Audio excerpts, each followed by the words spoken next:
ហ្នឹងហើយសួស្តីប្រិយមិត្តពុកម៉ែអ៊ំពូមីងលោកយាយលោកតាមិត្តពធកូនចៅទាំងអស់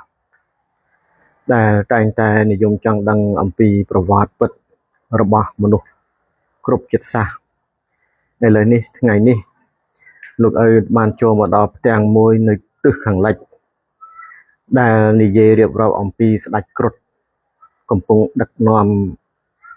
ទ័ពគ្រុឌនិងទ័ពហនុមានមកប្រយុទ្ធជាមួយក្រុងរាពណ៍ហើយផ្ទាំងនេះដែរគឺសុទ្ធតែជាផ្ទាំងដែលចង់រៀបរាប់អំពីរឿងប្រវត្តិទំនាយដែលដូនតាយើងបានចារទុកមកនឹងហើយទំនាយនេះគឺជាទំនាយពិតជាសាច់រឿងពិតដែលកំពុងតែជួបប្រទះជាមួយនឹងមនុស្សលោកគ្រប់ជាតិសាសន៍នៅក្នុងបច្ចុប្បន្ននេះអញ្ចឹងឥឡូវលោកឪមកដល់ផ្ទាំងនេះផ្ទាំងមួយនេះគឺជាផ្ទាំងមួយដែលមានសារៈសំខាន់ខ្លាំងណាស់ដែលចង់ឆ្លុះបង្ហាញអំពីសច្ចធម៌គ្រប់យ៉ាងទាំងអស់ពាក់ព័ន្ធនឹងភាសាចម្លាក់ដ៏អាត់កំបាំងដែលដូនតាយើងបានបន្សល់ទុកនៅទីនេះមិត្តពធបងប្អូនប្រិយមិត្តទាំងអស់គ្រប់ជាតិសាសន៍ដែលបានចូលមកមើលនៅតាមរូបចម្លាក់ទាំងឡាយនៅ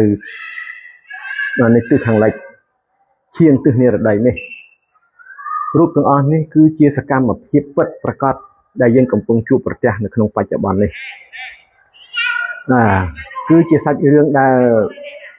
ស្ដេចគ្រុឌកំពុងដឹកនាំទ័ពមកប្រយុទ្ធជាមួយនឹងក្រុងរាពណ៍ដើម្បីដណ្ដើមនាងសីតាណាហើយឥឡូវនេះយើងក៏បានឃើញហើយបច្ចុប្បន្នប្រទេសយើងរាល់ថ្ងៃនេះកំពុងតែចូលនៅក្នុងទំនាយហ្នឹងដាច់គ្រុឌកំពុងតែចង់បានអាដេញនាងសីតាយើងយល់ហើយនាងសីតាបានតែបេតិកភណ្ឌទាំងអស់នៅក្នុងនគរយើងហ្នឹងគឺគេចង់បានហ្នឹងហើយប៉ុន្តែការធ្វើសឹកសង្គ្រាមនៅក្នុងវេលាហ្នឹងបច្ចុប្បន្នហ្នឹងលោកឲ្យចង់ឆ្លុះបង្ហាញឲ្យកូនទាំងអស់គ្នាលោកទាំងឡាយមិត្តពធទាំងអស់បានជ្រាបកាន់តែច្បាស់អំពីសាច់រឿងដ៏ពិតប្រាកដនេះតាក់ទងនឹងដំណើរជីវិតមនុស្សគ្រប់ជាសាសហ្នឹងអញ្ចឹងឥឡូវយើងមកមើលទាំងអស់ហ្នឹងណានេះតួអង្គសិតថាសេនារបស់ស្ដេចគ្រុឌអ្នកដឹកនាំតាមឋានៈក្រមតាមឋានៈមួយរបស់ស្ដេចគ្រុឌដែលបានដឹកនាំទ័ពមកប្រយុទ្ធដណ្ដើមយកទ្រព្យសម្បត្តិតំណាងឲ្យនាងសីតានឹងឯងណាហើយយើងត្រូវដឹងថា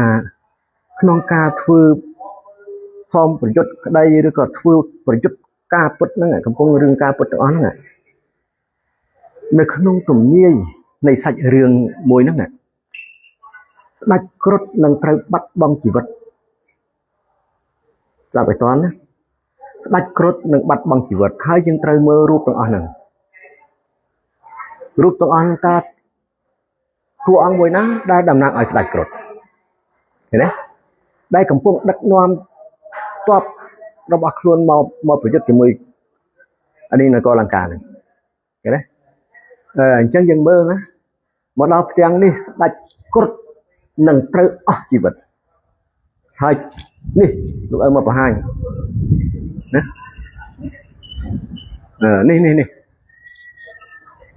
នេះគឺជាតួអង្គស្ដេចគ្រុឌតំណាងឲ្យស្ដេចគ្រុឌរាល់ថ្ងៃនេះដែលត្រូវអស់ជីវិតនៅថ្ងៃខាងមុខនេះយ៉ាងឆាប់រហ័សបើសិនជាស្ដេចគ្រុឌហ៊ានដឹកនាំទ័ពរបស់ខ្លួនមកប្រយុទ្ធដើម្បីដណ្ដើមនាងសីតា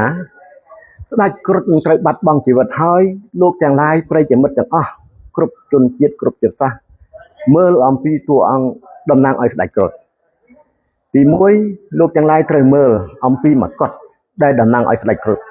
ពាក់ពីលើប្រកេះនោះឃើញទេមកុដនោះគឺជាមកុដតំណាងឲ្យស្ដេចគ្រុឌណាកាមេរ៉ា zoom មើលមកុដនឹងឲ្យច្បាស់មកុដស្ដេចគ្រុឌរាល់ថ្ងៃនេះហើយគឺជាតំណាងឲ្យសាច់រឿងពិតប្រាកដដែលត្រូវចូលមកដល់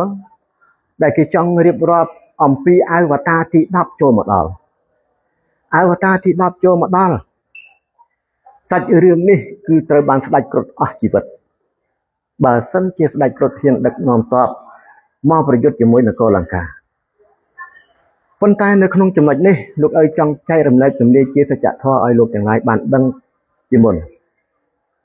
ដើម្បីឲ្យស្ដេចគ្រុឌចោះចាញ់និងរលាយសាបសូន្យបាត់បង់បែបនេះនៅក្នុងនគរលង្កាត្រូវតែរៀបចំពិធីមួយដ៏សំខាន់និងត្រូវស្គាល់ពីអាវុធរបស់ខ្លួនមួយដ៏ពិតប្រាកដដើម្បីយកឈ្នះស្ដេចគ្រុឌហ្នឹងនេះនៅក្នុងទំនាយកន្លងមកហ្នឹង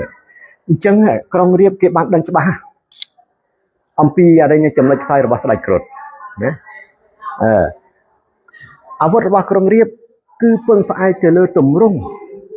ចិញ្ចៀនទម្រង់របស់នាងសីតាអញ្ចឹងចិញ្ចៀនទម្រង់របស់នាងសីតាពុកម៉ែអ៊ំពូមីងលោកយាយលោកតាបានដឹងហើយជាប្រស្នាមួយដែលចង់ឲ្យមនុស្សក្នុងបច្ចុប្បន្នហ្នឹងរៀនឆ្វេងយល់ថាស្អីទៅជាទម្រង់របស់នាងសីតាគឺសំដៅលើទីនេះនគរមួយនេះអ្វីដែលលោកឲ្យកំពុងឈរនឹងហើយដែលចាត់ទុកជាទម្រង់របស់នាងសីតាណាស្ដាប់ឲ្យទាន់ដូច្នេះស្ដេចគ្រុឌដែលបានប្រយុទ្ធគ្នាជាមួយនឹងអសុរៈត្រូវបានអធរៈដឹងពីល្បិចស្ដេចគ្រុឌហ្នឹងក៏ដកទម្រង់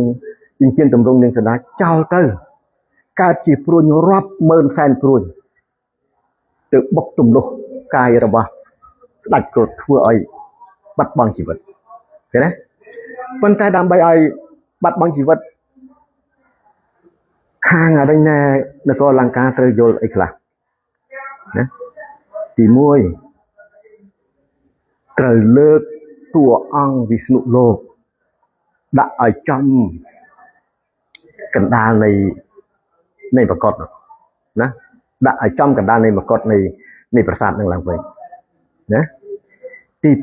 2ត្រូវបំផ្លាញរូបរាហូអសុរិនដែលកសាងថ្មីនឹងចោលណាទី3នៅក្នុងបរិវេណទាំងអស់មិនត្រូវឲ្យមានរៀបចំទីសក្ការៈណាផ្សេងដែលខុសពីដូនតាបសោទុកពីដើមមកគឺឲ្យស្អាតដូចដើមវិញណាអាហ្នឹងទើបអាចឈ្នះហើយមិនត្រូវមានការបួងសួងរៀបចំដង្វាយសែនព្រេងដាច់ខាតអត់មានទេអាហ្នឹងឈ្នះហើយណាឈ្នះដាច់គ្រុឌណារីឯខាងស្ដេចគ្រុឌបើចង់ឲ្យជៀសផុតត្រូវបំផ្លាញរូបមនុស្សខ្មៅមួយដែលមានស្លាបតំណាងឲ្យគ្រុឌនោះព្រោះនៅពេលនេះបច្ចុប្បន្នទាំងសងខាងមួយខាងកំពុងកសាងរូបចម្លាក់មួយជារូបមនុស្សខ្មៅមានស្លាបដែលតំណាងឲ្យស្ដេចគ្រុឌរីឯខាងនគរលង្កាកំពុងតែសាងសង់រាហុអសុរិនមួយនេះវាចូលដល់ទំនាយហើយទំនាយសាសនាចូលមកដល់យល់ទេដែលអ្នកទាំងអស់គ្នាអត់មានជំនឿជឿជាក់លើរឿងហ្នឹងទេណាអញ្ចឹងបើចង់ឲ្យសុខទាំងសងខាងមានសន្តិភាពទាំងសងខាងទាំងស្ដេចគ្រុឌទាំងនគរលង្កាត្រូវតែធ្វើទៅតាមអ្វីដែលយើងបានរៀបរាប់ប្រាប់នេះចាស់ហើយជឿឬមិនជឿចាំតែមើលបើសិនជាមិនបានអនុវត្តនឹងធ្វើទៅតាមរូបទាំងអស់នេះទេសច្ចធម៌ឆ្លោះបង្ហាញទាំងអស់នេះទេភាពមហន្តរាយនឹងចូលមកដល់តាមទំនាយដែលដូនតាបុរាណយើងបានសម្ដែងថាបាន